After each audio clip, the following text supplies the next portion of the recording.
ახლად შექმნილი უსაფრთხოების სამსახურის ხელმძღვანელის ვინაობა უახლოეს მომავალში გახდება ცნობილი. საკითხზე მთავრობაში კონსულტაციები უკვე მიმდინარეობს. მინისტრთან ნაწილის განცხადებით ისინი კონსულტაციებში ჩართულები არ არიან და პოსტზე რამდენიმე კანდიდატურა აქტიურად განეხილება.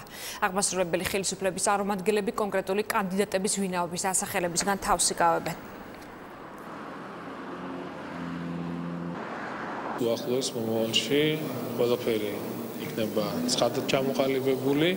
და რა თქმა უნდა, თქვენს პირველ რიგში და საზოგადოებაც გაიგებს იმ კონკრეტულ პიროვნებებს, ვინც ამ სამინისტროს და სამსახურს უხელმძღვანელობს. სახელმწიფოს კანდიდატების რამდენადაც ჩემთვის ცნობილია, ასევე ცნობილი არის ისიც, რომ ჯერჯერობით არ დასრულებულა ამასთან დაკავშირებით მსჯელობა და ისევე როგორც თქვენ ჩვენც ველოდებით გადაწყვეტილებას, ეს არის ძირითადად პრემიერ-მინისტრის გადასაწყვეტი. განხილვის პროცესში მონაწილეობა არ მიმიღია. მეტი ამის თავზე არაფერს თქმა არ შემიძლია. გარდა იმისა, რომ ზოგადად იდეა, კონცეფცია, კანონპროექტი უწყების გაყოფასთან დაკავშირებით მომწონს.